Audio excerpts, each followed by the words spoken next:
उन्वान धुंध की गुमशुदगी। गांव के किनारे एक पुराना मकान था। इस मकान की दीवारें जंग आलूद और बोसीदा थीं। हर रात जब धुंध छा जाती, मकान में अजीबोगरीब आवाजें आना शुरू हो जाती। गांव वाले कहते थे कि इस मकान में भूत रहते हैं। किसी ने इस मकान में कदम रखने की जुर्रत नहीं की थी, मगर राहील को ऐसी कहानियां सुनने में मजा आता था। एक रात राहील ने फैसला किया कि वो इस मकान की हकीकत जानकर रहेगा। इसने अपने दोस्तों को साथ ले जाने की कोशिश की, मगर सब ने इनकार कर दिया। राहील ने तन्हा इस मकान में जाने का इरादा किया। जब वो मकान के करीब पहुंचा, धुंध गहरी हो चुकी थी। मकान के दरवाजे पर पहुंचकर इसने हल्की सी दस्तक दी। दरवाजा खुद ब खुद खुल गया। राहील ने दिल मजबूत किया और अंदर दाखिल हो गया। अंदर की फिजा में अजीब सा खौफनाक सुकूत था। कमरे की दीवारों पर पुरानी तस्वीरें लटक रही थीं। राहील ने इन तस्वीरों को गौर से देखा। एक तस्वीर में एक औरत और बच्चे नजर आए। राहील ने महसूस किया कि बच्चे की आंखें उसे घोर रही हैं। अचानक इसके कानों में एक सर्द आवाज गूंजी, तुम यहां क्यों आए हो? राहील ने पीछे मुड़कर देखा तो कोई नहीं था। वो सोचने लगा कि ये उसकी वहम हो सकती है।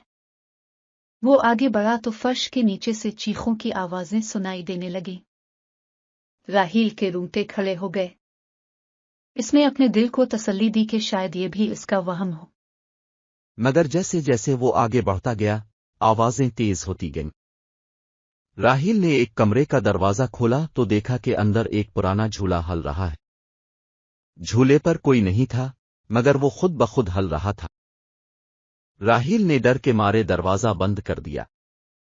वो बाहर जाने का सोच रहा था कि अचानक दरवाजा बंद हो गया।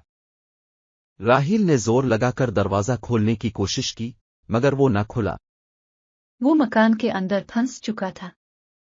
राहील ने अपने मोबाइल से रोशनी की और बाहर निकलने का रास्ता ढूंढने लगा, मगर हर दरवाजा बंद था। अचानक इसकी नजर एक पुरानी किताब पर पड़ी जो मेज पर रखी थी। इसने किताब उठाई और उसके सफ़े पलटने लगा। किताब में लिखा था, जो इस मकान में दाखिल होता है वो वापस नहीं जा सकता। राहील का दिल धक धक करने लगा। राहील ने भागने की कोशिश की, मगर उसके पैर जैसे जमीन से चिपक गए। औरत ने सर्द आवाज में कहा, तुम यहां से नहीं जा सकते। राहील ने इल्तिजा की, मुझे जाने दो, मैं कुछ नहीं चाहता। औरत ने कहा, अगर तुम यहां से जाना चाहते हो तो तुम्हें मेरे बच्चे की रूह को आजाद करना होगा। राहील ने हाँ में सर हिलाया। औरत ने राहील को एक पुराना कमरा दिखाया। कमरे के अंदर एक पुरानी संदूकची रखी थी। राहील ने संदूकची का ताला खोला तो अंदर एक पुरानी गुड़िया मिली। औरत ने कहा, यही मेरे बच्चे की कैद है, इसे आजाद करो। राहील ने गुड़िया को उठाकर बाहर फेंका। अचानक एक तेज रोशनी फैली और सारी धुंध गायब हो गई। दरवाजे खुद ब खुद खुल गए। राहील ने भागते हुए मकान को छोड़ दिया। जब वो गांव वापस पहुंचा तो सब ने इसे घेर लिया। सब ने पूछा कि क्या हुआ। राहील ने सारी कहानी सुनाई। गांव वालों ने कहा कि अब मकान में कोई खौफनाक आवाजें नहीं आती। राहील ने सिक की सांस ली, मगर उसकी आंखों में अभी भी वो औरत की खून भरी आंखें नजर आ रही थीं।